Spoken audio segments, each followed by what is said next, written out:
Hello students, कैसे हैं आप।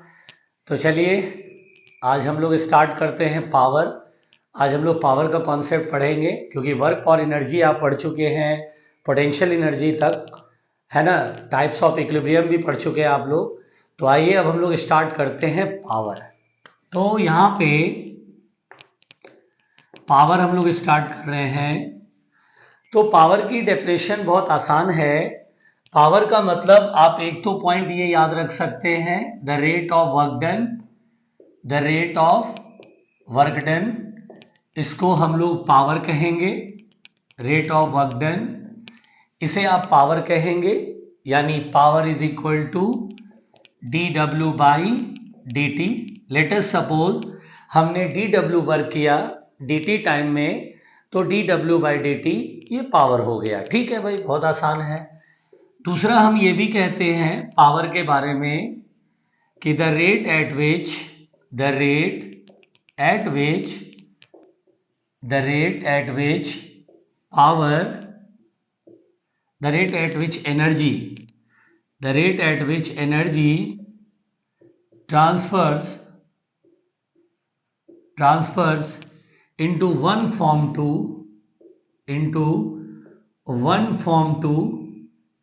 another form, है ना।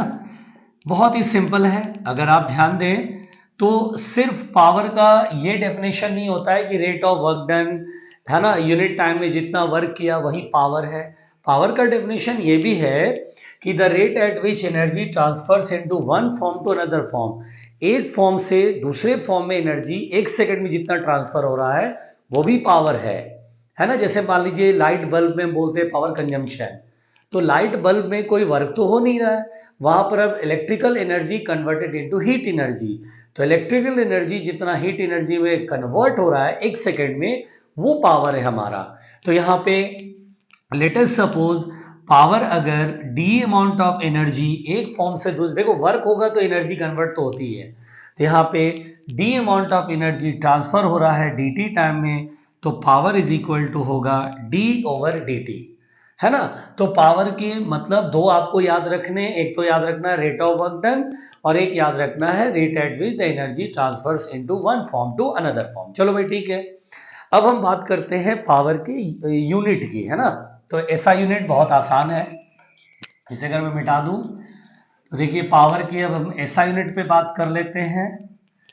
ध्यान देना, पावर की ऐसा यूनिट पे बात कर लेते हैं। तो देखिए ऐसा यूनिट क्या होगा, तो पावर की ऐसा यूनिट होगी जूल पर सेकेंड, जिसे हम लोग वॉट कहते हैं, WATT वॉट, है ना। ये पावर की ऐसा यूनिट होती है, ठीक है, वॉट।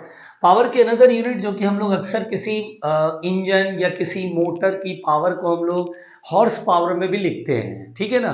तो हॉर्स पावर में भी लिखते हैं, याद रखिएगा कि वन हॉर्स पावर जिसको हम HP लिखते हैं, है ना, वन हॉर्स पावर जिसे हम HP लिखते हैं, ये 746 वॉट के इक्वल होता है, 746 वॉट के इक्वल होता है। ये हमें एक इंफॉर्मेशन है जो कि याद रखनी है कि पावर की यूनिट वॉट होती है ऐसा यूनिट, अनदर यूनिट किसी इंजन या किसी मोटर की होती है हॉर्स पावर में, and 746 watt is equal to one horse power. ठीक, अच्छा अब मेरी बात ध्यान से सुनिएगा। तो बेसिकली जो पावर होता है, अच्छा एक चीज और बहुत ध्यान से सुनिएगा, ये जो किसी इंजन की इफिशियंसी है ना, जैसे कभी हम लोग सुनते हैं कि सर वो जो इंजन है या वो जो मोटर है उसकी इफिशियंसी 70% है, 80% है, 50% है। अगर कभी आपको इफिशियंसी से रिलेटेड कोई कहानी मिले, तो अगर इफिशियंसी ऑफ एन इंजन मान लीजिए आपको कहीं पे कैलकुलेट करना हो, या क्वेश्चन में इफिशियंसी की बात लिख देता है, तो इफिशियंसी ऑफ एन इंजन, है ना, तो इफिशियंसी ऑफ एन इंजन होता है output power upon input power, output power upon input power, ध्यान देते रहना है। और इफिशियंसी अक्सर परसेंटेज में निकालना होता है, तो इनटू 100 से मल्टीप्लाई करना है, तो आपको आंसर परसेंट में देना है। ये भी याद रखना है कि सम टाइम हम लोग को किसी इंजन की इफिशियंसी, किसी मोटर की इफिशियंसी, किसी मैन द्वारा जो वर्क हो रहा है, अच्छा जरूरी नहीं कि आउटपुट पावर ही होना चाहिए, 1 सेकेंड में जो एनर्जी है, output energy in 1 second input energy, उसका भी रेशियो इफिशियंसी होगा। पावर मतलब एनर्जी अपॉन टाइम।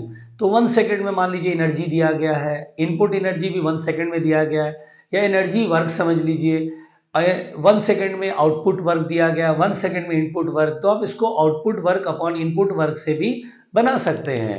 पावर देगा तो आउटपुट अपॉन इनपुट पावर कर लेना, वर्क देगा तो output work upon input work कर लेना। सुन रहे हो ना ध्यान से? बहुत ध्यान से चीजों को समझना है, सुनना है।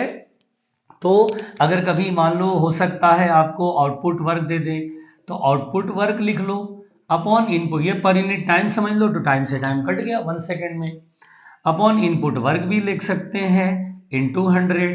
ये तो क्वेश्चन कैसा है इस पर डिपेंड करता है, ठीक है? तो घबराना नहीं है, इफिशियंसी के क्वेश्चन बहुत ही आसान होते हैं, ठीक? चलो भाई आगे बढ़ते हैं, इसे मैं मिटा रहा हूं, ठीक। अब देखिए पावर में ये कहानी तो हम लोग को समझ में आ गई। अब जरा ध्यान देना, अब जरा ध्यान देना। अब बेसिकली जो पावर होता है उसमें हम इसके दो हिस्से पढ़ते हैं, पावर के दो हिस्से पढ़ते हैं, ठीक है? पावर के दो हिस्से पढ़ते हैं, एक पढ़ते हैं एवरेज पावर, एवरेज पावर है ना, एवरेज पावर, और एक पढ़ते हैं इंस्टेंटेनियस पावर। एक पढ़ते हैं एवरेज पावर और एक पढ़ते हैं इंस्टेंटेनियस पावर, ठीक? बहुत आराम से सुनते रहना मेरी बात, ध्यान से फोकस करो स्क्रीन पर, ध्यान दो कि मैं क्या बोल रहा हूं। तो जैसे एवरेज पावर, ठीक? तो देखो बेसिकली क्या होता है, जैसे हम लोग पावर के क्वेश्चंस कैलकुलेट करते हैं, पावर हमें फाइंड करना होता है, तो हम लोग को कभी कभी बोलेगा कोई बॉडी है उस पर वर्क हो रहा है, तो इन 5 सेकेंड, इन 10 सेकेंड बताओ पावर कितना कंज्यूम होगा, कितना पावर हुआ, कितना पावर डिलीवर हुआ। तो ऐसे क्वेश्चन में जब इन 10 सेकेंड, इन 5 सेकेंड, यानी कोई इंटरवल देगा, है ना, कोई इंटरवल होगा कि 10 सेकेंड में, 1 आवर में, 1 मिनट में कितना पावर कंज्यूम हुआ। तो ये अगर आपको एवरेज पावर के क्वेश्चन आपको, अच्छा क्वेश्चन में ना एवरेज भी नहीं लिखेगा, बस बोलेगा पावर कैलकुलेटिंग 10 सेकेंड, कि बताओ पावर कितना है 10 सेकेंड में, 10 सेकेंड में पावर कितना डिलीवर हुआ, पावर कितना कंज्यूम होगा, ऐसे करके क्वेश्चंस मिलते हैं। तो जब भी इंटरवल देगा तो आपको वहां पे एवरेज पावर सोचना है। और इंस्टेंटेनियस पावर जो दूसरा है उसको देख लेते हैं। इंस्टेंटेनियस पावर, इंस्टेंटेनियस मतलब किसी टाइम पर, जैसे बोलेगा at 2 second, at 5 second, at 10 second, तो जब भी हमें एट वर्ड यूज करेगा, at 1 second, at 2 second, at 1 minute, तो यहां पर हम लोगों को इंस्टेंटेनियस बोलना है। क्या डिफरेंस हुआ? यानी power, power in time interval, power during time interval, ऐसा लिख देते हो, ड्यूरिंग दे देता हूं, power during time interval, during time interval, ठीक? पावर ड्यूरिंग टाइम इंटरवल होगा। और इंस्टेंटेनियस पावर क्या होगा? पावर एट एनी इंस्टेंट होगा, पावर एट एनी इंस्टेंट होगा, very simple, power at any instant होगा। तो ये फर्क हमें आना चाहिए। एवरेज पावर में क्वेश्चन में एवरेज नहीं वर्ड यूज करेगा, पावर लिखेगा, ड्यूरिंग टाइम इंटरवल कोई देगा तो आपको समझना एवरेज पावर कैलकुलेट करना है, और किसी टाइम पर बोलेगा तो हमें इंस्टेंटेनियस पावर समझ लेना है। ओके चलो भाई आगे बढ़ते हैं, इससे पहले मिटा देते हैं। पहले मैं एवरेज पावर आपको समझाता हूं, एवरेज पावर कैसे कैलकुलेट करना है ना, फिर इंस्टेंटेनियस पावर समझ लेंगे, बहुत आसान है। तो देखिए जैसे मैं सबसे पहले अगर एवरेज पावर की बात करूं, एवरेज पावर की बात करूं, तो एवरेज पावर जैसे आप सोचो, हम लोग जैसे मोशन वाले चैप्टर में पढ़ते हैं, average speed, average velocity, average acceleration, ऐसे करके टर्म पढ़ते थे ना हम लोग। तो जैसे एवरेज स्पीड कैसे कैलकुलेट करते थे? Total distance upon total time, ठीक है? उसी तरह से यहाँ पे एवरेज पावर भी करना है। एवरेज पावर पी एवरेज, ये होगा total work done, total work done upon total time taken, total time taken, या फिर आप ये बोल सकते हैं total energy transferred upon total time taken, है ना, वर्क के बजाय एनर्जी ट्रांसफर हो रहा होगा, total energy transferred, total energy transferred upon total time taken. आप ऐसे भी बोल सकते हैं भाई, चलो, है ना, बहुत आसान है, वेरी इजी। इस तरह से एवरेज पावर कैलकुलेट करते हैं। जैसे एवरेज पावर आप लिख सकते हैं टोटल वर्क को डेल्टा डब्ल्यू से रिप्रेजेंट कर लो, टोटल वर्क डन को डेल्टा डब्ल्यू से रिप्रेजेंट कर लो, टोटल टाइम को डेल्टा टी से रिप्रेजेंट कर लो, टोटल एनर्जी को डेल्टा ई से रिप्रेजेंट कर लो अपॉन टोटल टाइम को डेल्टा टी से। तो ये बड़ा सिंपल है कि हमने एवरेज पावर को समझ लिया, है ना। चलो भाई आगे बढ़े। ये तो था एवरेज पावर। अभी सिचुएशन में आपको सॉल्व करके भी दिखाएंगे कि एवरेज पावर कैसे सॉल्व करते हैं, ये भी सीख लेंगे। अब हम लोग देखते हैं, आप लोग नोट कर लेना, वीडियो रोक करके आप कॉपी में नोट कर लेना, ठीक है। चलो भाई आगे बढ़ते हैं। अब हम इंस्टेंटेनियस पावर की बात करते हैं। ये हमने देखा एवरेज पावर। अब हम बात करेंगे इंस्टेंटेनियस पावर की, ठीक भाई, इंस्टेंटेनियस पावर। अब हम इंस्टेंटेनियस पावर की बात करेंगे, ठीक है। जैसे हम लोग बहुत सिंपल, हम लोग इंस्टेंटेनियस स्पीड की बात करते थे ना मोशन वाले चैप्टर में। इंस्टेंटेनियस स्पीड क्या बोलते थे, बहुत small distance, very small distance, जिसे ds दिखाते थे अपॉन dt। तो सिमिलरली यहां पर भी उसी तरह से काम चलेगा। इंस्टेंटेनियस पावर तो क्या बोलेंगे, very small work done, let us suppose dw amount of work done performed in time dt, dt time में dw वर्क हुआ, तो instantaneous power dw by dt, ये होता है इंस्टेंटेनियस पावर। या आप इंस्टेंटेनियस पावर बोल सकते हैं de ओवर dt, है ना, d amount of energy transferred in very small time interval dt।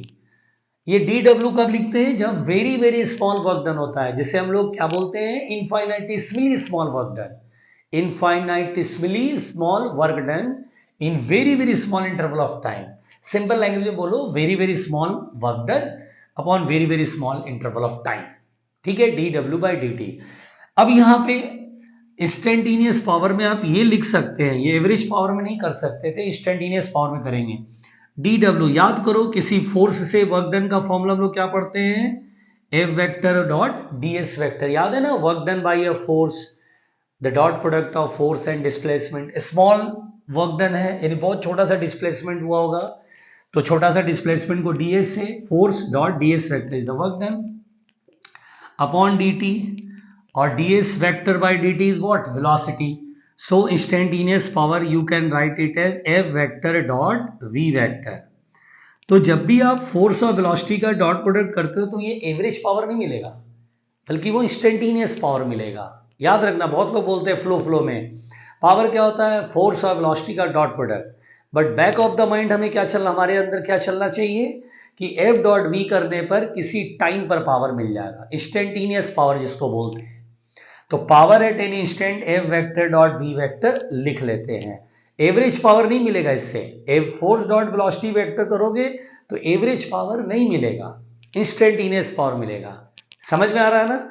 और यहां पर एक बात बहुत क्लियर है कि power is a scalar quantity, power is a scalar quantity, इसमें कोई डायरेक्शन नहीं होगा, कोई डायरेक्शन नहीं होगा। चलो भाई ठीक है, ये भी हम लोग समझ गए। चलिए थोड़े बहुत एक आध सिचुएशन, दो तीन सिचुएशन डील कर लेते हैं, तो पावर की कहानी आपको और थोड़ी सी समझ में आएगी, है ना।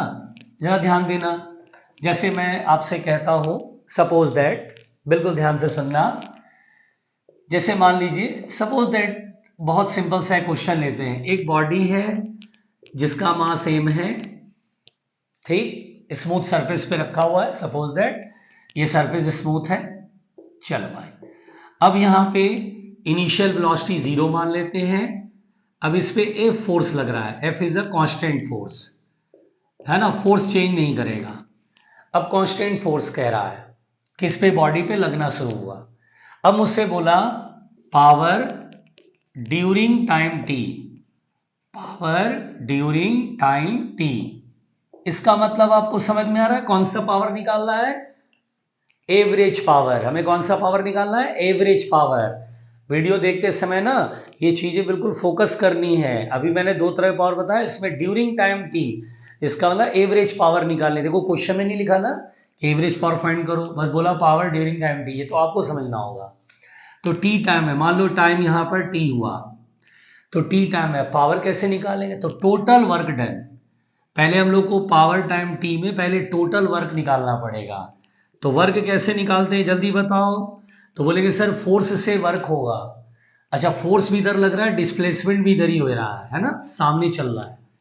तो बोलेंगे sir F vector dot S vector यानी F S cos theta cos 0 degree 1। ये तो फोर्स कांस्टेंट इसलिए सिंपल बन रहा है, फोर्स वेरिएबल होता तो इंटीग्रेशन चलता। अब डिस्प्लेसमेंट, तो बोलेंगे सर डिस्प्लेसमेंट कितना लिखूं?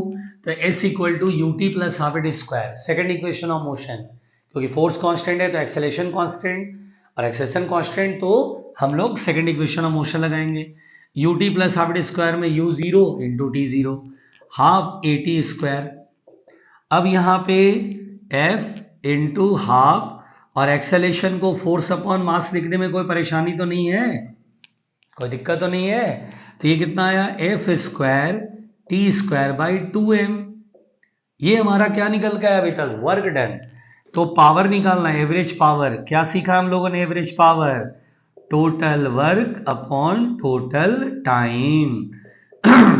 वर्क कितना है? F square T square by 2m, और टाइम कितना लगा है? टी। तो देखिए यहां पर एवरेज पावर कितना आ गया देखो, F square T by 2m। कितना सिंपल है, देखो एवरेज पावर आ गया F square T by 2m।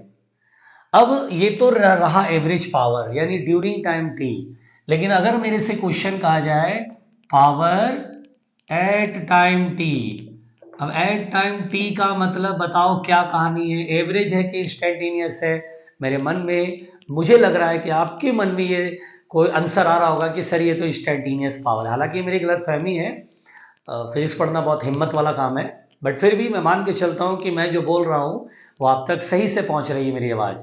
तो पावर एट टाइम टी, तो टी टाइम पे पावर, ये क्या हुआ? इंस्टेंटेनियस। और जैसे इंस्टेंटेनियस पावर कहता है, सॉरी इंस्टेंटेनियस पावर कहता है, तो F vector dot v vector, अभी बताया ना, फोर्स और वेलोसिटी का डॉट प्रोडक्ट। तो बोलेंगे सर जब ये फोर्स इधर लग रहा है तो वेलोसिटी तो इधर ही गेन करेगा, उसी डायरेक्शन में। तो फोर्स और वेलोसिटी सेम डायरेक्शन में, तो cos 0 डिग्री हो गया 1। अब वेलोसिटी, तो बोलेंगे सर t टाइम बाद वेलोसिटी, फर्स्ट इक्वेशन लगा लो, first equation of motion 0 plus A into T, तो पावर आ जाएगा f into acceleration f upon m into T. सही लिख रहा हूं? Acceleration force upon mass. तो देखिए इंस्टेंटेनियस पावर आ जाएगा F square T by M. तो कहानी कुल मिलाकर ये देखो, यहाँ 2 नहीं है, यहाँ 2 डिवाइड में है, मतलब आंसर कितना फर्क पड़ेगा।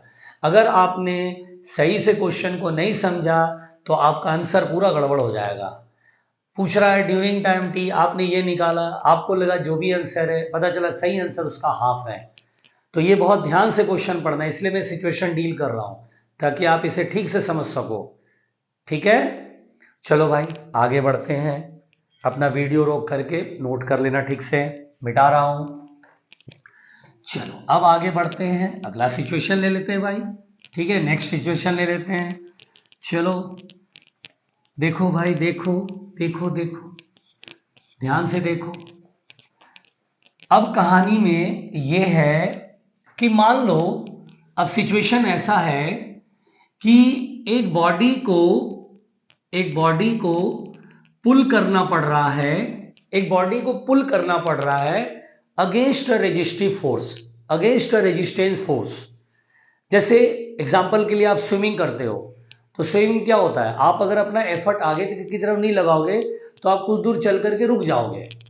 वहां पे कौन रेजिस्टिव फोर्स है? वाटर रेजिस्टेंस, पानी का रेजिस्टेंस, जो आपके मोशन के अपोजिट लग रहा है। तो आप जैसे चल रहे हो, मतलब स्विमिंग कर रहे हो, तो वहां पे वाटर का रेजिस्टेंस पीछे लगता है और आप अपना फोर्स आगे लगाते हो। आप फोर्स कैसे लगाते हो? पानी को पीछे की तरफ प्रेस करते हो, धक्का देते हो, पुश करते हो, तब पानी आप पे आगे फोर्स लगाता है। तो आप एफर्ट की वजह से फोर्स आगे और मोशन के कारण रेजिस्टिव फोर्स पीछे। तो अगर ऐसा कभी क्वेश्चन आता है कि when a body move against a resistive force, यानी when a body moves against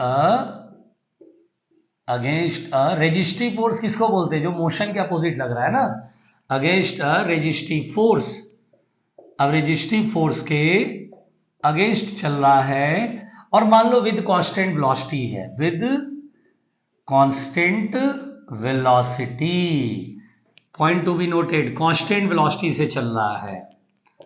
सब लोग ध्यान देना भाई, सभी लोग की नजर बिल्कुल बोर्ड पे होनी चाहिए। तो यहां पे ये कांस्टेंट वेलोसिटी चल रहा है, यानी वेलोसिटी कांस्टेंट है, वेलोसिटी कांस्टेंट है, और रेजिस्टिव फोर्स मान लो दिया हुआ है आर, है ना। तो आर एक रेजिस्टिव फोर्स है और ये वेलोसिटी के अपोजिट लग रहे हैं, रेजिस्टिव फोर्स बोल, रेजिस्टिव फोर्स कोई भी हो सकता है, फ्रिक्शन हो सकता है, आपका फोर्स हो सकता है, ठीक है। ग्रेविटी के अगेंस्ट जा रहे तो ग्रेविटी रेजिस्टिव फोर्स हो सकता है। तो रेजिस्टिव फोर्स का मतलब ये नहीं कि सिर्फ फ्रिक्शन ही हो, ये नहीं कि वाटर का रेजिस्टेंस ही रेजिस्टिव फोर्स हो, वो फोर्स जो वेलोसिटी के अपोजिट लग रहा है उसे रेजिस्टिव बोल रहा है आपको। तो रेजिस्टिव फोर्स लग रहा है, तो जाहिर सी बात है इधर कांस्टेंट से चलने का मतलब है आपको एक्सटर्नल फोर्स इधर लगाना पड़ेगा, एक्सटर्नल फोर्स लग रहा होगा, और कितना लग रहा होगा? तो चूंकि वेलोसिटी कांस्टेंट है यानी एक्सेलेरेशन जीरो है, और एक्सेलेरेशन अगर जीरो है इसका मतलब जितना फोर्स पीछे की तरफ लग रहा है उतना ही फोर्स आगे की तरफ लग रहा होगा। मतलब यहाँ एक्सटर्नल फोर्स कितने के इक्वल होगा? रेजिस्टिव फोर्स के इक्वल। यहाँ external force, here external force जो लग रहा है उसका मैग्नीट्यूड आर के इक्वल होगा। डायरेक्शन में रेजिस्टिव फोर्स आगे लगेगा, ये आपको एक्सटर्नल फोर्स लगाना पड़ेगा, है ना। डायरेक्शन में एक्सटर्नल फोर्स आगे लगेगा और रेजिस्टिव पीछे लगेगा, ठीक है। एक्सटर्नल फोर्स किधर लगेगा? आगे, ठीक है भाई। तो एक्सटर्नल का मैग्नीट्यूड आर के बराबर। अब अगर मुझसे क्वेश्चन कहता है calculate the rate of work done या power exerted by the external agent during time T, तो अगर मान लीजिए कहता पावर एक्सर्टेड सॉरी सब गड़बड़ हो गया, एक्सर्टेड ड्यूरिंग टाइम टी। अब एक बात बताओ, कौन सी पावर मुझे कैलकुलेट करनी है, इंस्टेंटेनियस है एवरेज? तो जाहिर सी बात है एवरेज कैलकुलेट करनी है। तो P average is equal to total work upon total time. Total work t time में, चलो भाई टी टाइम में टी इक्वल टू जीरो पर यहां था, टी टाइम यहां पर है, तो वर्क एक्सटर्नल एजेंट से वर्क, तो एक्सटर्नल फोर्स, पहले d W delta W direct लिख दो, एक्सटर्नल फोर्स इनटू डिस्प्लेसमेंट, चूंकि एक्सटर्नल फोर्स भी इधर ही लगेगा, डिस्प्लेसमेंट भी इधर, तो cos 0 डिग्री 1 कर लिया, और टोटल टाइम लग रहा है टी। एक्सटर्नल फोर्स की वैल्यू आर की इक्वल है, ठीक। और डिस्प्लेसमेंट, तो चूंकि वेलोसिटी कांस्टेंट है तो s equal to v t, acceleration तो है नहीं ना, तो s equal to v t upon t, t से टी कैंसिल, तो भाई एवरेज पावर हमारा आ गया आर इंटू वी। चलो भाई यहाँ तो एवरेज पावर बड़ा आराम से कैलकुलेट हो गया, आर इंटू वी। अब अगर मुझसे कहेगा power at any time T, ओए अब किसी टाइम पर power at any time T, external agent जो फोर्स लगा रहा है उससे पावर हो रहा है, वर्क हो रहा है, rate of work done power. तो यहां पर टी टाइम पर पावर, तो क्या पढ़ा है आपको, टी टाइम पे पावर क्या होता है? F vector dot velocity vector. आप जो फोर्स लगा रहे हो किधर लगा रहे हो? आगे, और वेलोसिटी भी किधर है? आगे, और वेलोसिटी तो v है, कांस्टेंट है, और आप जो फोर्स लगा रहे हो वो आगे की तरफ लग रहा है। तो सिंपली डॉट प्रोडक्ट में cos 0 डिग्री 1 और एक्सटर्नल फोर्स का मैग्नीट्यूड कितने की इक्वल है? आर के इक्वल, ये तो दिख ही रहा है। अरे हम देख पा रहे हैं कि instantaneous power R into v होता है, देखो इधर लिख दिया, यहां के बजाय यहां लिख दिया। जानते हो यहां पे ना क्वेश्चन में खेल खेलते हैं, गेम खेलते हैं। हाँ गेम खेलेंगे आपके साथ, अगर आपको नॉलेज नहीं है पावर की तो आपके साथ बहुत बड़ा खेल हो जाएगा। क्या खेल होगा? जब भी ऐसे क्वेश्चन आते हैं तो आपको ड्यूरिंग टाइम या एट टाइम टी बोलेंगे ही नहीं, तब आप फंस जाओगे। एवरेज निकालो कि इंस्टेंटेनियस निकालो, वहां टाइम ड्यूरिंग या एट टाइम टी की बात ही नहीं करेंगे, वहां तो बोलेंगे कैलकुलेट द पावर।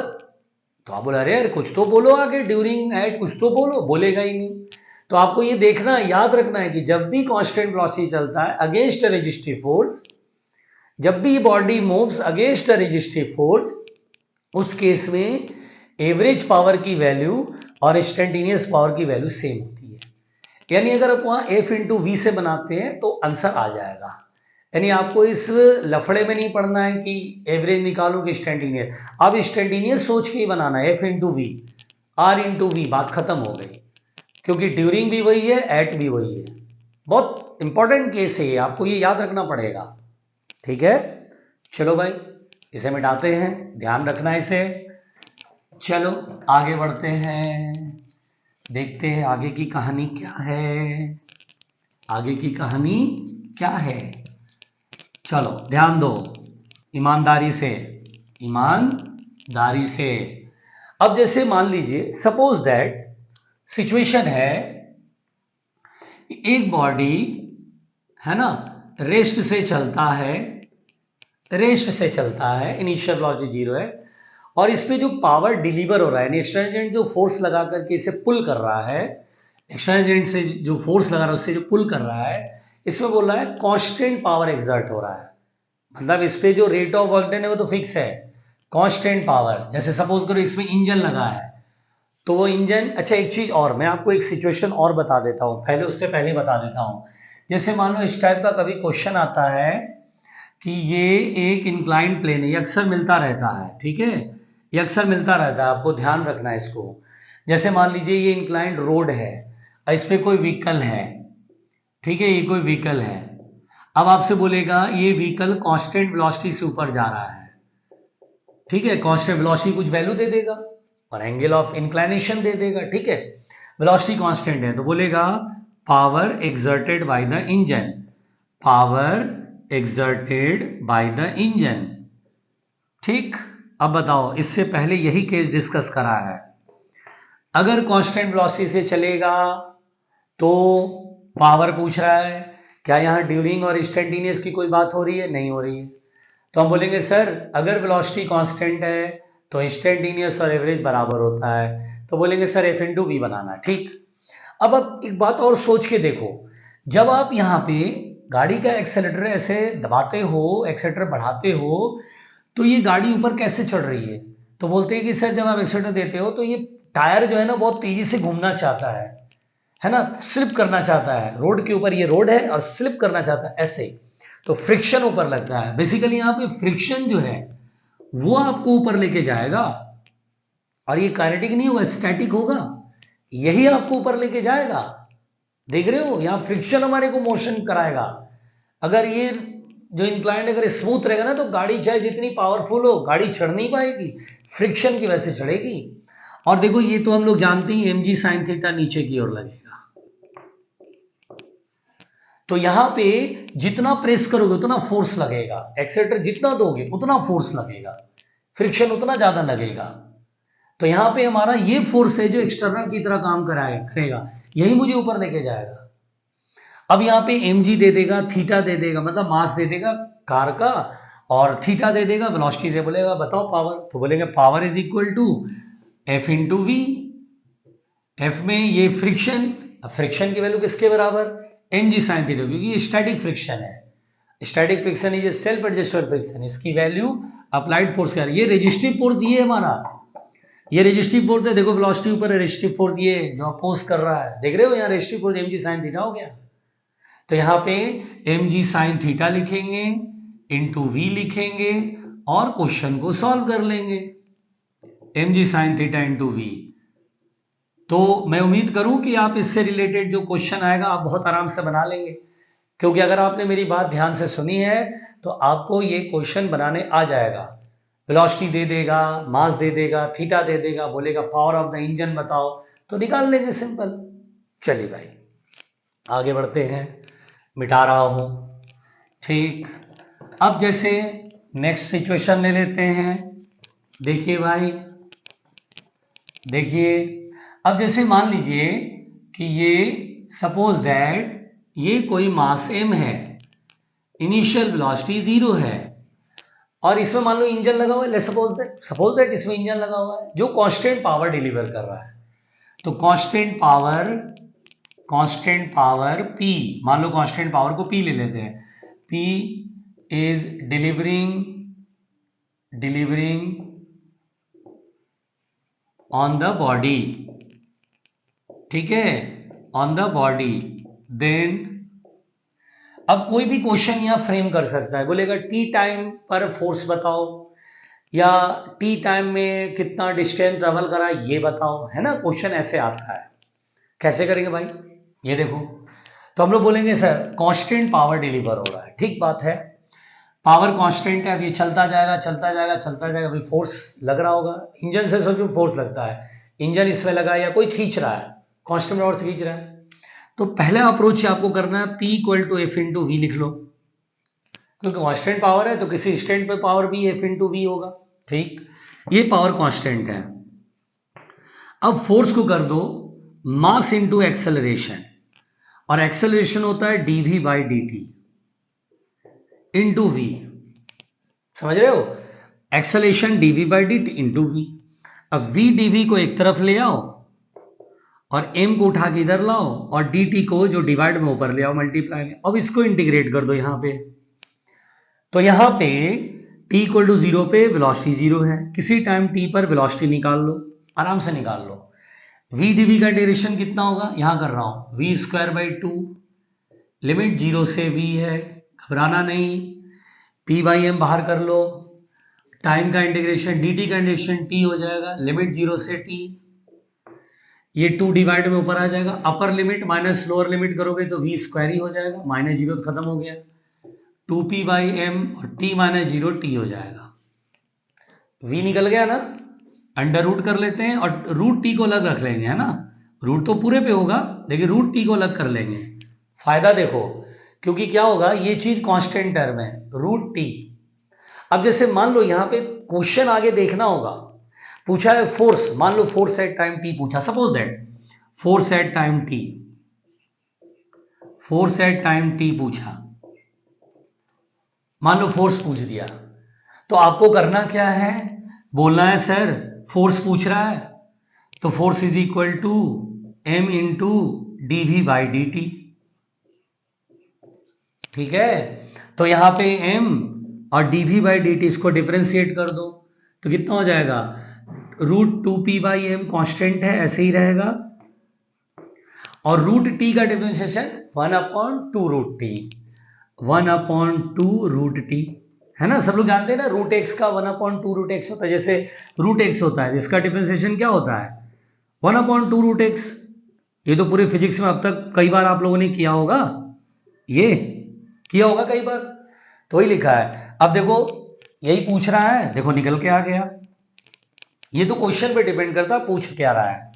अब देखिए इसको थोड़ा सा ठीक से लिख सकते हैं, देखिए क्या करेंगे, रूट एम है तो रूट एम ऊपर बचेगा, root M M upon root M तो रूट एम, रूट 2 है तो नीचे रूट 2 बचेगा, root P upon root t, थोड़ा सजा के लिख लो, रूट को होल पावर में 1/2 कर लो, तो चलो भाई पी एम अपॉन 2 टी की पावर 1/2 लो, हो गया आंसर, फोर्स निकल गया।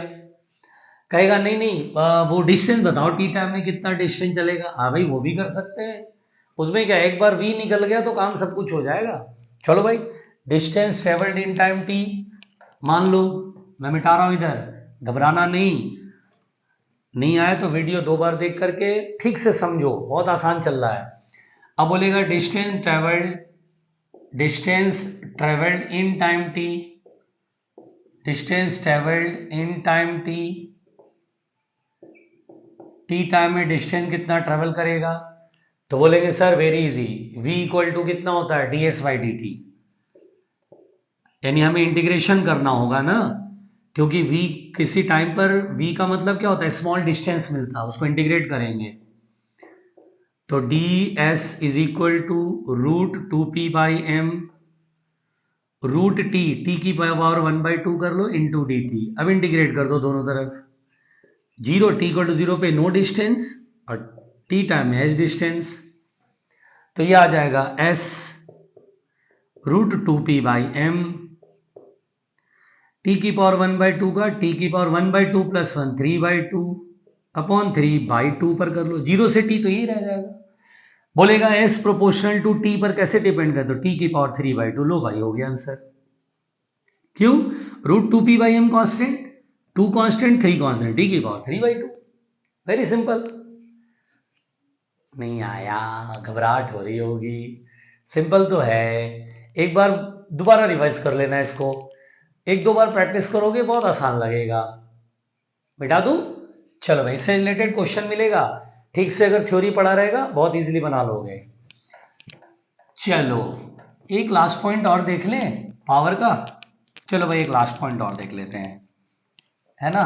अब जैसे देखो, ध्यान देना इधर की तरफ, ध्यान देना पड़ेगा। अब जैसे देखो, अगर कभी क्वेश्चन आता है कि कोई कुआं है, वेल, ठीक है, इसमें पानी भरा हुआ है, सूखा कुआं नहीं है, पानी वाला कुआं है, और इसको एक मोटर, यहां मोटर लगाया और मोटर के थ्रू इस पानी को बाहर की तरफ पंप किया जा रहा है, बाहर की तरफ खींचा जा रहा है, तो पानी यहां से बाहर निकलता है। अब उससे कहेगा कि कुएं की गहराई है 6, तो बोलेगा बताओ, अगर मान लो हर 1 सेकेंड में dm/dt पानी बाहर आ रहा है, dm इन टाइम dt, जैसे क्वेश्चन तुम पढ़ोगे ना तो लिखा रहेगा 2 लीटर पानी पर सेकेंड आ रहा है, 2 kg पर सेकेंड आ रहा है, लीटर देगा तो उसमें वॉल्यूम इंटू डेंसिटी करके मास निकाल लेते हैं, ठीक है। तो dt वाटर dt टाइम में dm वाटर बाहर आ जा रहा है। तो बोलेंगे सर बहुत आसान, अगर मोटर की पावर कहेगा तो पावर यहां पे प्रॉब्लम नहीं है, सिंपल कहानी है, work upon time, work upon time, simple. सोचो डीएम मास का पानी यहां से उठ करके ऊपर आया तो पोटेंशियल जी कितना गेन किया, mgh, वही वर्क डन समझो। स्पीड अगर देगा तो फिर पोटेंशियल जी प्लस का एनर्जी करना। अभी पहले मैं एक केस ले रहा हूं कि मान लो पानी धीरे धीरे आ रहा है ना, पानी धीरे धीरे आ रहा है, स्पीड नहीं है, तो dmgh अपॉन dt, और dm/dt हमें क्वेश्चन में मालूम रहेगा, पावर निकल जाएगा। और अगर इफ काइनेटिक एनर्जी गिवन होगा, इफ स्पीड इज गिवन, हो सकता है स्पीड भी दिया हो कि नहीं नहीं v स्पीड से आ रहा है, बाहर आ रहा है, स्पीड भी गिवन है, इफ स्पीड इज गिवन, तो उस केस में पावर कैसे कैलकुलेट करेंगे, तो बोलेंगे सर ये जो पावर होगा, एक तो पोटेंशियल एनर्जी ऊपर लाने में खर्च होगा, एनर्जी चाहिए होगा, ऊपर से स्पीड भी आ रहा है, नहीं काइनेटिक एनर्जी भी आ रहा है, तो हाफ mv² कर लेंगे, सिंपल कहानी, अपॉन dt, टाइम से डिवाइड करना है, dm कॉमन ले लो तो पावर आ जाएगा dm/dt ब्रैकेट में gh प्लस v²/2। तो देखा जाए तो ऐसे क्वेश्चन बहुत आसान है ना, स्पीड देगा तो ये लगाएंगे, और सिर्फ इतना ही बोलेगा कि 10 मीटर ऊपर आ रहा है, 1 सेकेंड में पानी बाहर आ रहा है, तो बताओ कितना होगा, तो ठीक है इससे बना लेंगे, ठीक है। तो बस आज के लिए इतना ही, और पावर मैंने समझा दिया है, बहुत आसान था, प्रॉब्लम हो तो दोबारा वीडियो देखिए, बहुत आसान लगेगा, ठीक है। Okay, thank you.